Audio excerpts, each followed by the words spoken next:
She arrived wounded, he became her miracle. She arrived just before sundown, when the sky bled amber and dust hung thick in the air like an unspoken warning. The stagecoach lurched to a stop at the edge of the Wyoming town, its wheels groaning as if relieved to be rid of the journey and of her. When the door opened, she tried to stand. Pain exploded through her side, sharp and merciless. Her hand slipped from the rail, and she stumbled forward, gasping. A dark stain spread through the pale fabric of her dress. Blood. Fresh. Someone muttered, "Lord have mercy." Another voice followed, colder. "She won't last the night." The driver averted his eyes. He had already been paid. The journey was over. She would have fallen to the dirt if a strong hand hadn't caught her arm. "Easy," a man said. His voice was calm, steady, different from the others.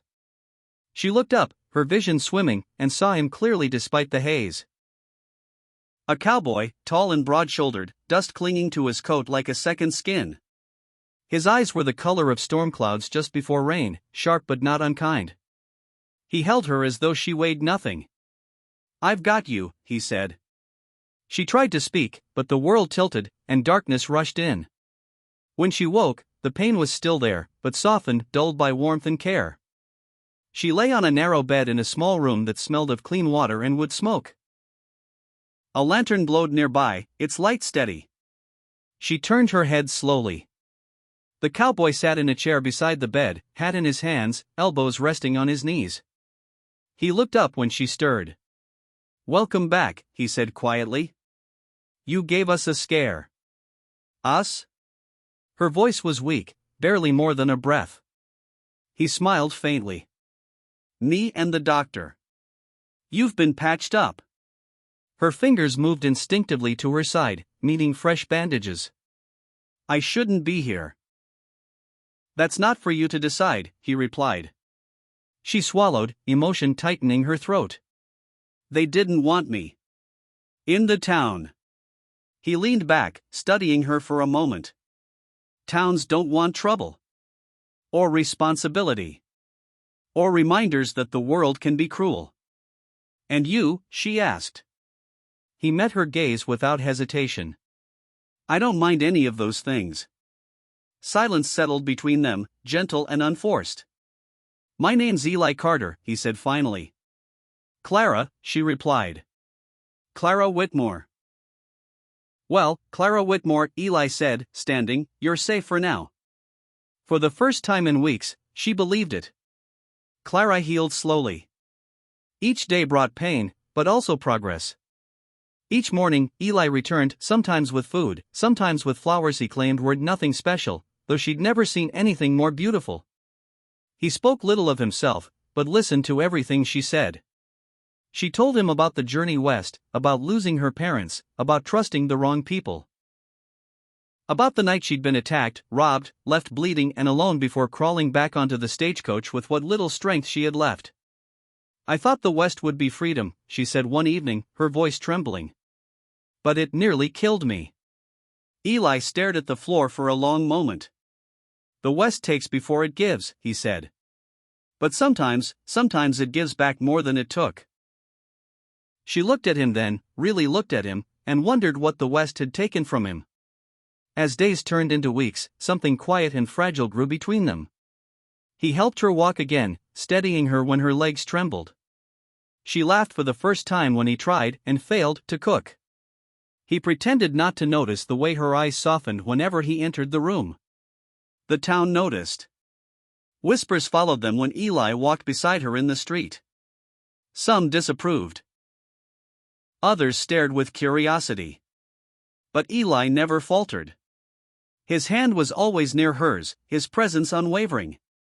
One afternoon, as they sat outside beneath a wide, open sky, Clara asked the question she'd been holding inside. "Why did you help me?" Eli didn't answer right away.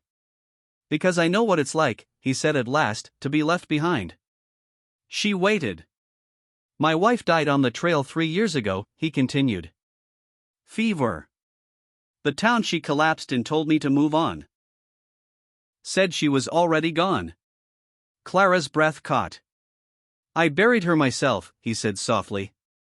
Swore I'd never be the man who turns away again. Tears filled her eyes. Eli. He looked at her, something raw and honest in his gaze. When I saw you fall, I didn't see a burden. I saw a choice. Her hand found his, trembling but certain. He didn't pull away. The night Clara was fully healed, a storm rolled in, thunder cracking across the plains, rain pounding the earth like a reckoning. She woke from a dream shaking, her past clawing its way back into her chest. Eli was there before she called his name. You're not alone, he said, pulling her into his arms. She clung to him, heart racing.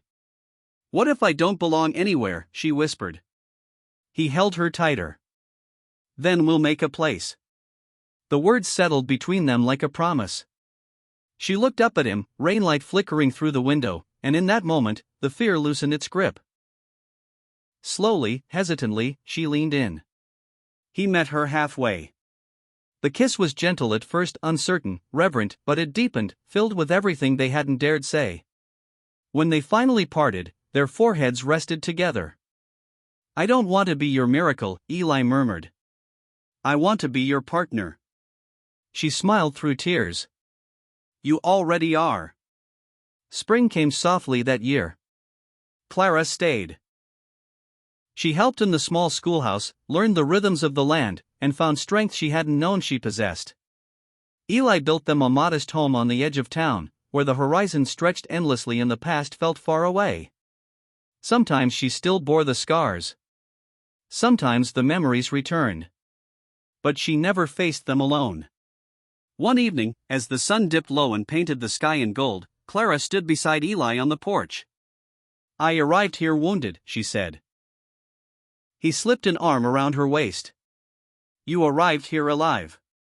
She turned to him, eyes shining. You became my miracle.